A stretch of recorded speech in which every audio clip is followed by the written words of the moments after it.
আসসালামু আলাইকুম। দেখেন আমরা আজকে বৃষ্টি হয়েছে, প্রচুর বৃষ্টি, অবস্থা খুবই খারাপ। আর আমরা জামরুল পাড়তে চলে আসলাম। গাছের জামরুল বৃষ্টি পেয়ে একদম পেকে গেছে। গাছে উঠেছে আমার ছেলে, আর আমিও আপনার ছিপা দিয়ে পারলাম। দেখেন পানির ভিতর পানি বেঁধে গেছে, যার জন্য ফলগুলো একটু ফেটে যায়নি। তারপর ভালোভাবে ধুয়ে টুয়ে নিয়ে আসলাম। দেখেন গাবলা ভরে রাখলাম, এক গাবলা হয়েছে আর পেকে গেছে। এত মিষ্টি, আমাদের গাছে জামরুলগুলো খুবই মিষ্টি আর প্রচণ্ড নষ্ট হয়ে যাইতেছে। অনেকে নিয়ে গেছে, আবার কত খেয়ে পারা যায় বলেন। 3টা গাছে জামরুল হয়েছে। আর আমাদের কাছে জামরুলগুলো দেখতে দেখতে দেখেন মাছ নিয়ে এসেছে, একদম ফ্রেশ টাটকা মাছ। এগুলো এখন আবার কাটা লাগবে।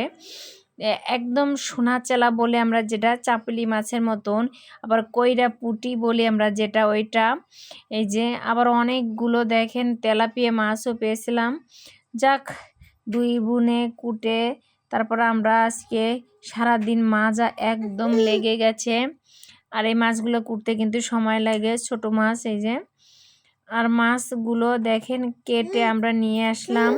আনার পরে এই যে পরিষ্কার করে দেখেন এই যে মাছগুলো এখন বিকেলবেলা রান্না করা হবে। আর এই মাছগুলো স্বাদ খুব, যার জন্য বলছি টাটকা খাবো, ফ্রিজে রাখবো পরে। দেখেন পুঁটি মাছগুলো। আর এই মাছগুলো কিন্তু মেখে রান্না করলে বেশি ভালো লাগে। যাই হোক, সবার রুচি তো সমান না।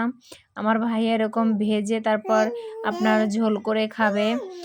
আর আমরা তো আলু কুচি দিয়ে যদি রান্না করা হয় তাহলে তো ভালো হবে। অবশ্যই আপনারা কমেন্টে জানাবেন আপনারা ভেজে খান নাকি আপনারা এরকম মাখায় জখায় ভালো লাগে বেশি চচ্চড়ি করলে।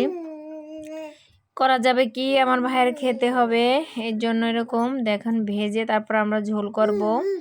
আর এত টেস্ট, এত মজা হয়েছে কি বলবো। এখন একটু হালকা পানি দেওয়া হলো, বেশি পানি রাখা যাবে না, ঝোল। এই যে চচ্চড়ি হয়ে গেছে আমাদের। রান্নাটা কেমন হলো, আজকের ব্লগটা এতটুকুই ছিল। ভালো থাকবেন সবাই।